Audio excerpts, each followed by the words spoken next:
යෝජනා මාලාවක් විසඳුම් මාලාවක් යෝජනා කරනවා. ලුණු ගොවියා බරපතල විවසනයකට ලක් වෙලා තියෙනවා. මේ ආණ්ඩුව මේ වෙනකම් මේකට නිසි විසඳුමක් දීලා නැහැ. ඉතින් යාළුවනේ අපි දැන් ඉන්නේ දඹුල්ල මාකට් එකේ. ඉතින් මෙතන උද්ඝෝෂණයක් යනවා ලුණු මිල සම්බන්ධයෙන්. උද්ඝෝෂණේ බලමු මොකක්ද යාලා කියන්නේ කියලා. ඒ කියන්නේ මොකක්ද රජයෙන් ඉල්ලන්නේ කියලා.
විශේෂයෙන්ම ලොකු ලුණු ගොවියා මුහුණ දීලා ඉන්න ප්‍රශ්නය විශේෂයෙන්ම මේ කන්නේ අස්වැන්න නෙළපු දවසේ ඉඳලා දැන් මාස දෙකක් විතර තිස්සේ ගොවියා දිගින් දිගටම ආණ්ඩුවත් එක්ක සාකච්ඡා කරමින් ඉන්නවා නිසි මිලක් ලබා ගැනීම සඳහා. ඒ වන විට රුපියල් 100 120 අතර මිලකට තමයි ලුණු ගොවියට තමන්ගේ අස්වැන්න අලෙවි කරගන්න පුළුවන් උනේ. හැබැයි නිෂ්පාදන වියදම 120කට 130කට වැඩි යනවා. ඒ නෙළලා අස්වැන්න ගෙදරට ගේන්න විතරක්. නමුත් මාකට් එකට ගෙනල්ලා ඒක විකුණ ගන්න බැරුව නැවත ගෙදර එනියන්න බරපතල වියදමක් යනවා. ඒ නිසා මේ කන්නේ ලොකු ලුණු ගොවියා බරපතල විවසනයකට ලක් වෙලා තියෙනවා. මේ ආණ්ඩුව මේ වෙනකම් මේකට නිසි විසඳුමක් දීලා නැහැ. පෞගිය දවස්වල වසන්ත වෙළඳ විදියට වසන්ත සමරසිංහ ජූලි මාසයේ සාකච්ඡා කරලා ගෙන්නන එක සීමා කරනවා කියලා කිව්වා. විශේෂයෙන්ම අගෝස්තු මාසෙන් පස්සේ ආනයනය සීමා කරනවා කිව්වා. නමුත් මේ වෙනකන් ඒ ආනයන සීමා වෙලා නැහැ. පහුගිය අවුරුද්දට වඩා මෙට්‍රික් ටන් ලක්ෂ 3 ලක්ෂයකට වඩා ගෙන්නලා තියෙනවා. පහුගිය අවුරුද්දට වඩා මේ අවුරුද්දේ වැඩියෙන් ගෙන්නලා තියෙනවා. හැබැයි මේ කන්නේ වැඩි අස්වැන්නක් නෙලලා තියෙනවා.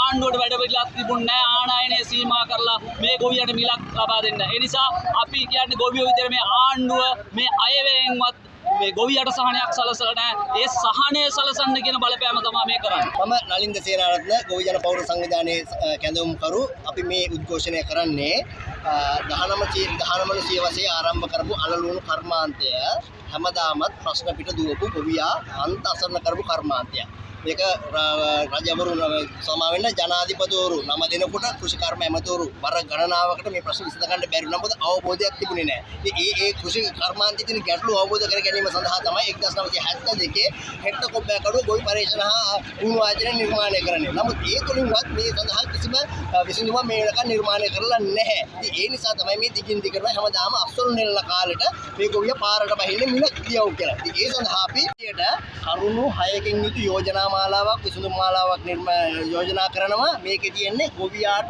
අවම සහායක මිල. මම ඒ කාරණේ විතර විස්තර ගන්න. ඒ කියන්නේ ගොවියාට සියලු කෘෂි නිෂ්පාදන වල යන පිළිවය ගණනය කරලා ඒකට ලාභයක් එකතු කරලා අවම සහායක මිල තීරණය කළ යුතුයි. ඒතකොට අවම සහායක මිලෙන් පහළ කිසිම වෙලාවක ගොවියාගේ කෘෂි නිෂ්පාදන විකිරෙන්නේ නැති ක්‍රමවේදයක් තමයි අපි සකස් කරන්න කියන්නේ. ඒකට අදාළ තව කරුණු කාරණා 5ක් අපි යෝජනා කරනවා. ඒ හරහා තමයි මේ සියලු කෘෂි කර්මාන්තයේ තියෙන සියලු ගැටලු වලට විසඳුම් දිය හැකි යෝජනාවක් සහ විසඳුම් මාලාවක් තමයි මේ නිර්මාණය කරලා තියෙන්නේ.